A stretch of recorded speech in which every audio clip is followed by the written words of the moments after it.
Bien, bienvenidos a Masterclass Inmobiliaria número 73. Como dije anteriormente, saludos a Marina Prestige Home, a todas las personas que lo van a ver y todas las personas que lo van a ver en nuestro canal de YouTube. Gracias. Por favor, suscríbanse, activen las notificaciones y permitan, muestren este Masterclass, todos los Masterclass, los Express Class y todo el contenido que tenemos. Difúndalo a otras personas que lo puedan ver, nos puedan apoyar y que sea de bastante utilidad para nosotros crecer como comunidad. Y por favor, suscríbanse a nuestro canal de YouTube de Republic Podcast RD, que todos los días, vamos a decir, lunes y miércoles Masterclass, los viernes Express Class y los sábados las entrevistas con personas del sector inmobiliario. Como dije anteriormente, discúlpenme por no hacer el Masterclass lo que es el pasado miércoles, pero tuve un fuerte gripe que me sacó de mis labores de poder hacer el Masterclass, pero ya estoy aquí activo con ustedes. En el día de hoy vamos a dar un Masterclass breve, corto, sencillo y preciso, que mucha gente, asesores que están empezando, asesores que no están empezando, cometen el error, clientes que no tienen la facilidad o no saben manejarse. Y vamos a dar pasos para obtener una hipoteca. Como muchos sabrán, este país, el sector inmobiliario se ha abierto bastante a que mucha gente, tanto nacional como internacionalmente, quieran invertir en este país y no entienden cómo hacer estos pasos. Algunos lo entienden, otros no saben, porque cada banco tiene su regla, su forma de hacerlo. Entonces, para ir entrando en materia, pasos para realizar obtener una hipoteca o un préstamo hipotecario. Lo primero es una precalificación. Yo siempre le digo a las personas, asesores que colaboran conmigo o personas que se quieren acercar a mí, clientes, que hay clientes que se molestan. Yo estoy buscando un apartamento de tal precio. Lo primero que yo digo, tú estás precalificado. ¿Qué es una precalificación? Una precalificación es más un proceso, un preproceso para que un banco identifique si tú estás calificado o no para ese tipo de préstamo. Dígase, el banco va a verificar, si tú le dices, yo estoy buscando un apartamento de 10 millones, el banco lo que va a verificar si tu estado, dígase, si tu capacidad de endeudamiento permite tener o hacer la adquisición de ese préstamo o de ese apartamento y cuánto te prestaría. Eso es lo que yo siempre recomiendo a la persona y eso se puede realizar en un solo día. En tu mismo banco, donde tú realizas todo, tus procesos, que te pagan tu nómina, donde tú tienes tu negocio, lo que sea, te pueden dar ese mismo día ese monto. O sea que no es algo tan tedioso. Entonces, es importante que tú hagas una precalificación bancaria para tú poder tener un préstamo hipotecario. ¿Por qué? Porque mayormente pasa mucho de muchas personas que buscan el apartamento y luego buscan el financiamiento y están errados. Deben buscar el financiamiento, la aprobación y buscar el apartamento. ¿Por qué? Porque mediante la preaprobación tú vas a saber hacia dónde tú tienes que buscar. Y si lo que tú buscas, tú puedes buscarlo.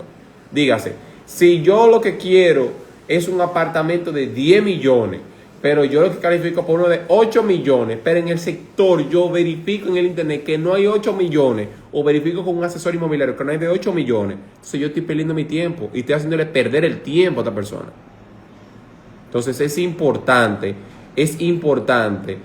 que el cliente haga eso. Y si no, debe tener el cliente un asesor competente que pueda llevarlo a que haga una precalificación bancaria antes de dar vuelta o verificar o ir a apartamentos o edificios. Eso es lo primordial. Una precalificación bancaria. Ojo con eso, la precalificación no quiere decir que es bueno y válido por la suma de. O sea, no quiere decir que si te dicen que es 10 millones, eso es. Es un monto estimado. Puede ser más, puede ser un poquito menos. Pero mayormente no hay un pequeño margen de error. Te digo por esto, porque cuando llega el sometimiento final, la aprobación final puede haber que varíe un poco.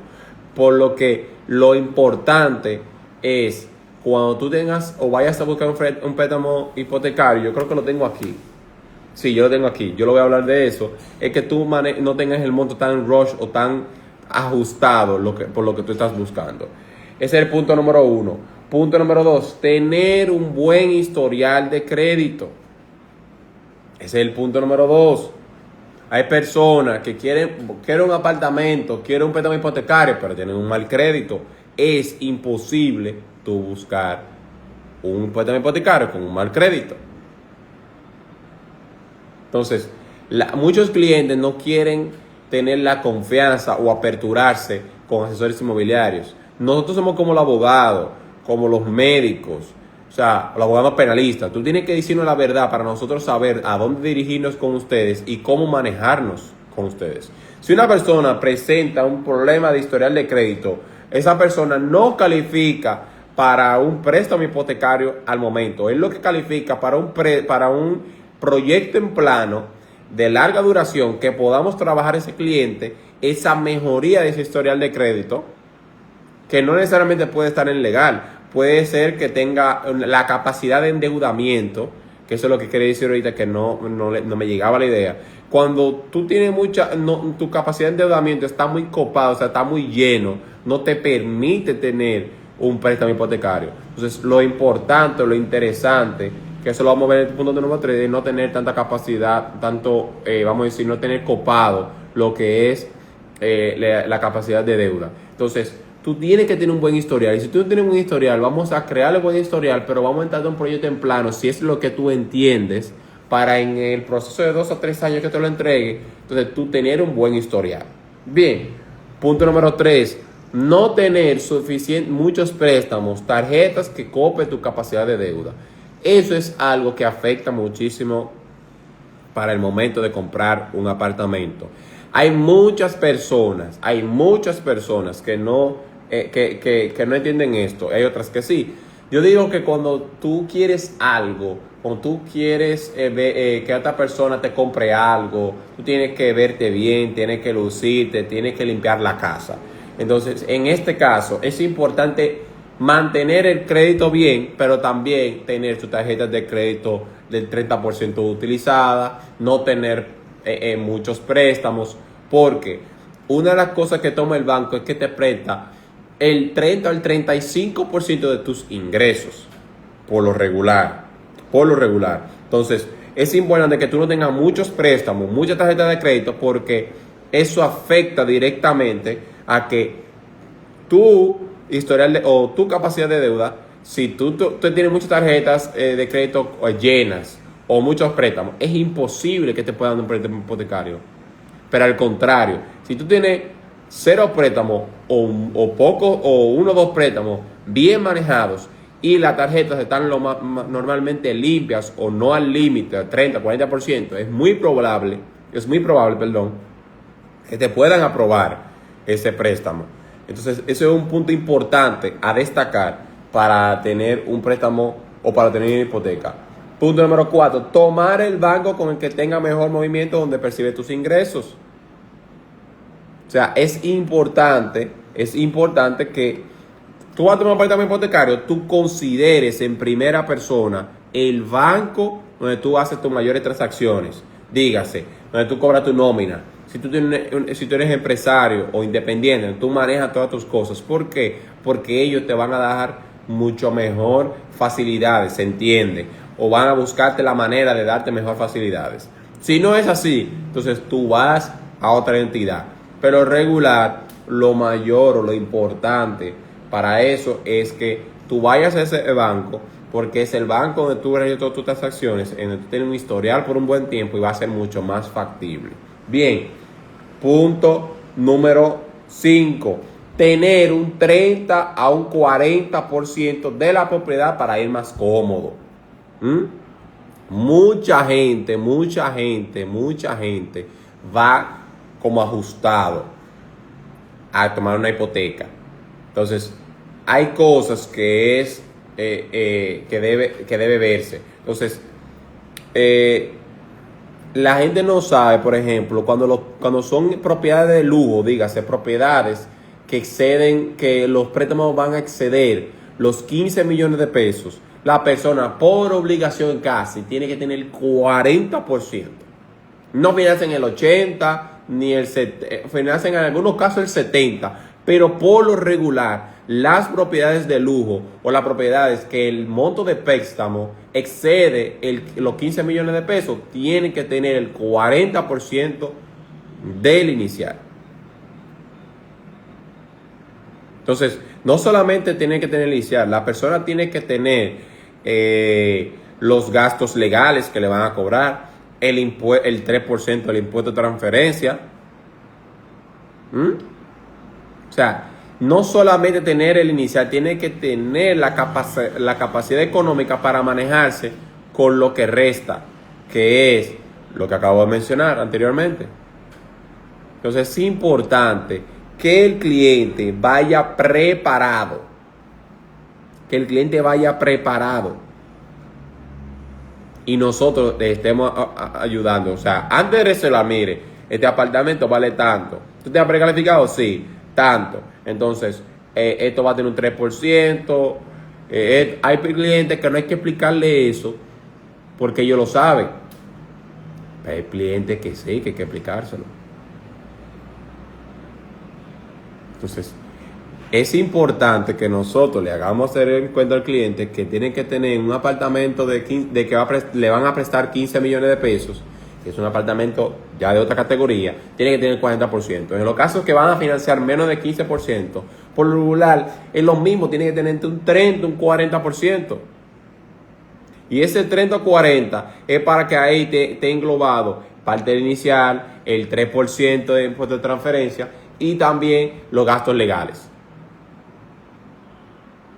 Entonces es importante tener en cuenta que debe tener el 30 al 40% para ese tipo de propiedades. En el caso de otras propiedades que no son tan costosas, dígase propiedades de 6, 7, 8 millones, 9 millones, hay veces que tú puedes ingresar, o propiedades de bajo costo, con un 20%.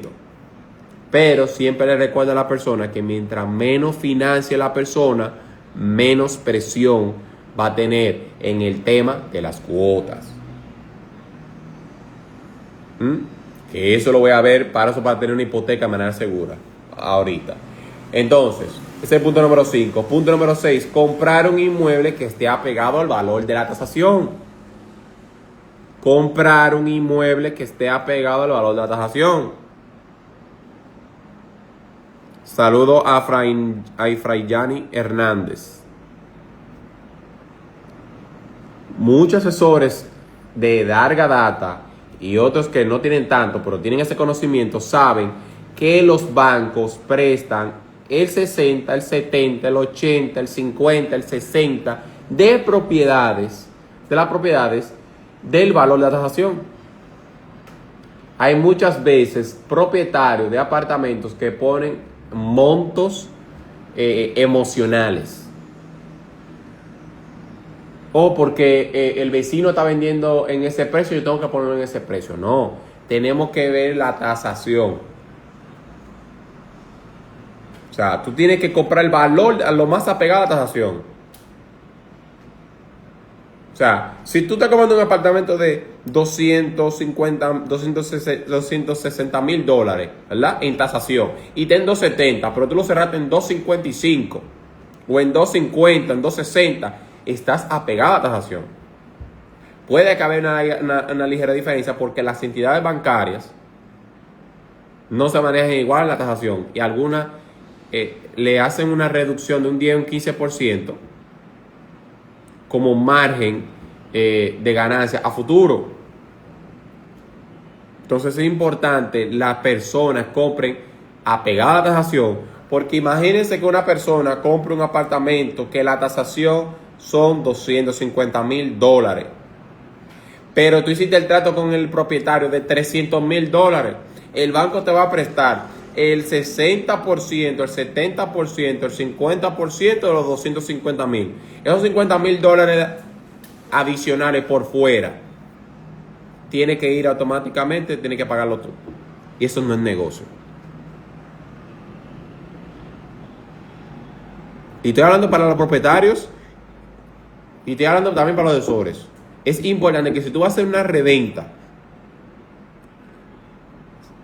ya sea exclusiva o no exclusiva, tú tienes que tener un tasador tuyo que te pueda dar por lo menos un promedio de ese inmueble para tú saber por dónde anda.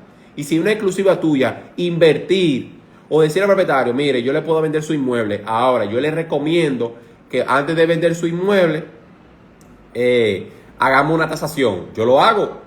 ¿Y por qué una tasación? Bueno, mire, de la única forma que yo se lo puedo vender con una tasación, porque las personas que tengan conocimiento del sector inmobiliario, que han comprado inmuebles, van a pedir una tasación.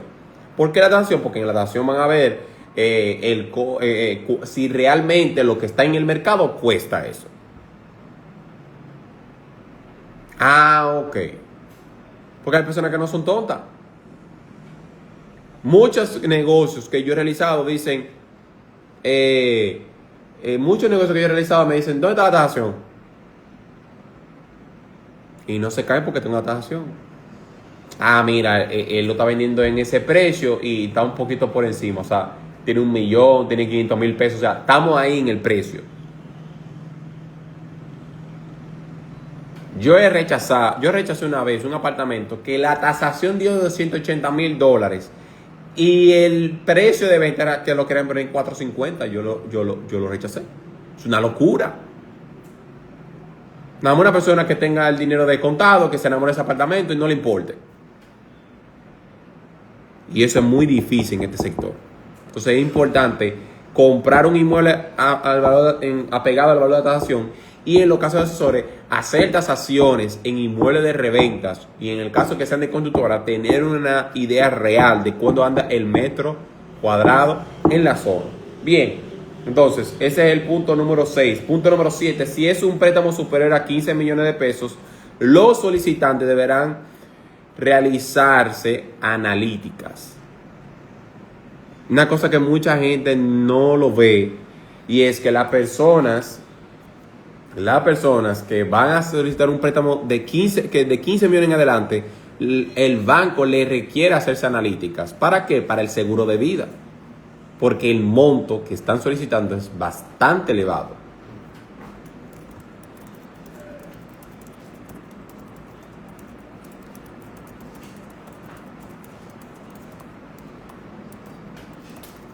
Entonces tú tienes que ver, no solamente el monto, tú tienes que ver que ese 15 millones te lo van a prestar, sí, pero tú tienes que llevar unas analíticas, o te van a indicar las analíticas y todo lo demás para tú tener un seguro de vida, ya que el riesgo es mucho mayor. Bien, ese es el punto número 7. 7, sí. Punto número 8. Si es un cliente extranjero de Estados Unidos, debe proporcionar el income tax, que son los taxes de los últimos 2 años, el estado de cuenta de los últimos 6 meses, copia digital de su Social Security y copia de pasaporte. En el caso de que sea dominico-americano, o sea, dominicano con doble nacionalidad, o sea, dominico-americano, debe proporcionar la cédula dominicana.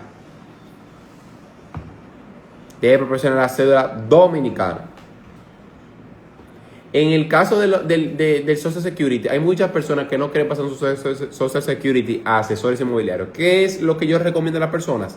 Tú le vas el correo del banco y ellos se comunican entre ellos y él le puede pasar la copia del Social Security para que no ronde varias manos. Y cualquier cosa, ellos son los que manejaron sus documentos entre ellos. Bien, ese es el punto número 8. El punto 9, 1, 2, 3, 4, 5, 6, 7. Ese es el punto número 8.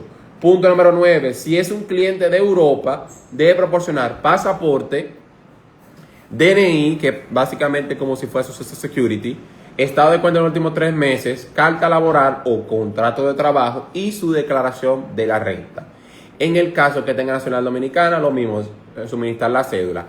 Y en algunos casos que sean países europeos que no sean hispanohablantes, dígase que no sean español, lo que suministren, dígase carta laboral y demás, deben ser traducidos y luego pasados por Cancillería y apostillado. Eso es muy importante para los que no son de la misma lengua que nosotros, que no esté en español. Bien, entonces, para terminar, dar el último punto, Estamos hablando de pasos para obtener una hipoteca. La primera es precalificación. La segunda, tener un historial de crédito. La tercera, no tener suficiente préstamo de tarjetas que te cope tu capacidad de deuda. La cuarta, tomar el banco con el que tenga mejor movimiento o donde percibe tus ingresos. La número quinta, tener un 30 o un 40% de la propiedad para ir más cómodo. Punto número 6, comprar un inmueble que esté apegado al valor de la tasación. Punto número 7, si es un préstamo superior a 15 millones de pesos, deberán realizarse analíticas para el seguro de vida. Punto número 8, si es un cliente extranjero de Estados Unidos, debe proporcionar sus income tax, que son los taxes de los últimos 2 años. Estado de cuenta de los últimos 6 meses. Copia digital de Social Security. Copia de su pasaporte. Y si es dominico-americano, debe suministrar la cédula de ambos lados. Punto número 9. Si es un cliente de Europa, debe pasar su pasaporte, su DNI, que es como un Social Security, o su ID, su seguridad social. Que no expliqué ahorita, el Social Security en Estados Unidos es como si fuera la cédula de nosotros allá, en donde la persona tiene más cuidado, porque una persona que tenga su income tax pueden verificar todo su historial de crédito y demás. Estado de cuenta de los últimos 3 meses, lo europeo, carta laboral o contrato de trabajo, su declaración de la renta, y en el caso de nacionalidad dominicana, de suministrar la cédula. Y hay algunos, tanto americanos como europeos, que le solicitan llenar un documento para ellos verificar su historial de crédito en TransUnion a nivel internacional, o ellos pueden suministrarlo ellos mismos. En Estados Unidos hay una aplicación que se llama Credit Karma. Es como una página web, Credit Karma, y hay veces que el banco mismo lo sacan, TransUnion, hacen un buró internacional que creo que son $50 que se paga para ellos obtener el historial de crédito. Bien, sí, Fayani Hernández, sí, es un muy buen planteamiento lo que estoy haciendo, por eso estoy haciendo este masterclass. Y por último, pero no menos importante, pasos para obtener una hipoteca es no ver solamente la tasa, sino los beneficios colaterales. Señores, muchas personas se enfocan en la tasa del banco. Y yo entiendo que la tasa es importante porque va a determinar el impacto de los pagos mensuales. Ahora bien, algo muy interesante. No ver la tasa, sino los beneficios colaterales. Cuando hablo de los beneficios colaterales aparte de la tasa, tú tienes que ver el tiempo de la tasa fija. Tienes que ver el pago anticipado, cuánto te permiten, porque muchos bancos te permiten hay algunos dicen que los primeros 2 años tú no puedes abonar, o si puedes abonar eso un 5, un 10, hasta un 20%, todo eso depende. Te amarran en cláusulas hasta de cancelar el préstamo en los primeros 2 años, primeros 5 años, y si tú lo quieres cancelar, tienes que pagar una penalidad de un 5, un 10, todo eso depende de lo que digan los contratos. Entonces, a veces lo que tú te ahorras en un préstamo, en lo que tú te ahorras en una tasa, cuando tú ves los beneficios colaterales, te amarran a ti como cliente. Entonces es importante que, a pesar de que tú escojas un banco, tú veas el beneficio colateral. Dígase, si yo quiero pagar hacer un pago extraordinario, ¿en qué tiempo? O cómo puedo hacerlo, qué tanto, porque a veces algunos bancos en los primeros 2 años, si tú quieres abonar a capital o en un pago adicional, te dan, por ejemplo, 200,000 pesos, y si después de ahí tú tienes que pagar un 5%, a veces tú no puedes hacerlo, sino que tú vas a pagar un adicional, tú tienes que pagar una penalidad de un 5%. O sea, es importante que ustedes se dejen asesorar de personas en su banco, o más bien de su ejecutiva de banco, que le pueda colaborar, que le pueda ayudar a decirle correctamente cómo es, o sea, cuál es el beneficio, aparte de la tasa, que usted va a tener, y decirle en realidad, mira, esto es una buena tasa, pero y tú pregúntale, ¿cuáles son los beneficios colaterales? Dígase, ¿cuáles son las adicionales? Dígase, ¿cómo es el costo de pago anticipado? Si lo quiero cancelar antes de tiempo, ¿tiene penalidad, no penalidad cancelarlo antes de tiempo? ¿Tiene penalidad o no para abonar a capital? Eso es muy importante. Y por último, para finalizar, es algo muy importante que no van en los pasos, pero es parte de, que es abono a capital y abono al tiempo. Ojo con eso, o abono a capital y abono al tiempo. Cuando tú abonas al tiempo, es que tú vas a abonarle a que el préstamo dure menos tiempo. ¿Bien entiendes? Si tú lo pusiste a 15 años y tú abonaste el equivalente a un año completo, ya no es un préstamo de 15 años, sino un préstamo de 14 años. Ahora, el abono a capital es que tú le vas a abonar directamente, no a los intereses, sino al capital del préstamo. Por eso es importante que si tú quieres abonar, es bueno que tú se lo digas, tú vayas al banco, tú digas, tú quieres hacer un abono a qué tú quieres, el tiempo reducirlo o al capital, que el capital cuando tú lo aplicas inmediatamente en un lapso de unos días va a disminuir las cuotas. Ojo con eso. En la aplicación de pago a capital disminuye las cuotas, en el pago al tiempo no necesariamente. Entonces es muy importante que tú realices esa acotación de que cuando tú vayas a pagar un pago adicional que te lo permite tu préstamo, tú quieres abonarlo al tiempo, a que dure menos tiempo, o tú quieres abonarlo para pagar menos, una cuota mucho menor. Entonces eso es un punto importante a considerar en un préstamo hipotecario. Agradezco a todas las personas que se conectaron. Saluda a Kelvin Malbuena, a Tragazo Jorlevin y a Marina Prestigion, que estuvo del principio con nosotros. Así que gracias por estar aquí. Nos vemos el miércoles, Dios mediante, en el próximo Masterclass Inmobiliario número 74. Y feliz noche para todos y feliz inicio de semana. Chao, chao.